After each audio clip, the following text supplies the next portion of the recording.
નમસ્કાર વિદ્યાર્થી મિત્રો, હું રિદ્ધેશ પટેલ, મોડેલ સ્કૂલ હાલોલ આપ સર્વેનું હાર્દિક સ્વાગત કરું છું.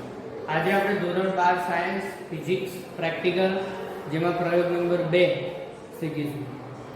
હવે પ્રયોગનો હેતુ છે મીટર બીજનો ઉપયોગ કરી આપેલ તારનો અવરોધ શોધવો અને તેની અવરોધકતા શોધવી. હવે સૌથી પહેલા આપણે એમાં સર્કિટ ડાયાગ્રામ જોઈશું. તો અહીંયા સર્કિટ ડાયાગ્રામ આપેલો છે આપણને.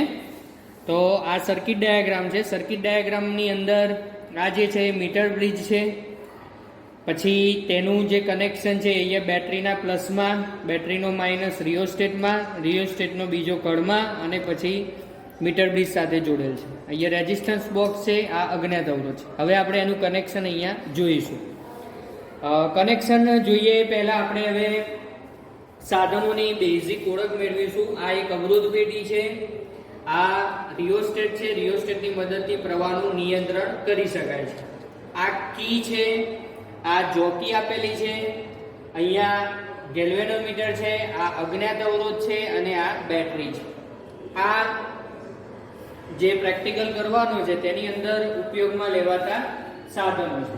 હવે સૌથી પહેલા આપણે જોઈએ તો અહીં મીટર બ્રિજમાં તેનું કનેક્શન આપણે જોઈએ તો અહીંયા એક છેડો બેટરીના પ્લસમાં જાય છે, બીજો છેડો અહીંયાથી અહીંયા કીમાં જાય છે, કીનો બીજો છેડો અહીંયા રિયોસ્ટેટમાં છે અને રિયોસ્ટેટનો બીજો છેડો મીટર બ્રિજમાં છે. અહીંયા બંને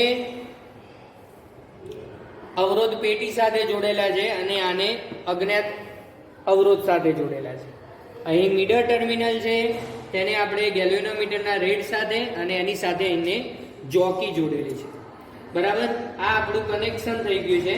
હવે કનેક્શન થઈ જાય પછી કનેક્શન સાચું છે કે ખોટું તે ચકાસવા માટે આપણે બેટરીને ચાલુ કરીશું અને બેટરી ચાલુ થઈ જાય પછી આપણે ગેલ્વેનોમીટરની અંદર કોણાવર્તન બતાવે એના ઉપરથી આપણને ખ્યાલ આવે કે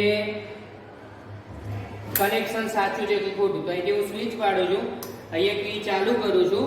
અહીંયા જો આ કનેક્શનને હું અહીંયા ડાબી બાજુ અને જમણી બાજુ અડાડીશ તો ગેલ્વેનોમીટર કોણાવર્તન બતાવે છે. જો ગેલ્વેનોમીટર કોણાવર્તન ના બતાવે તો તમારું કનેક્શન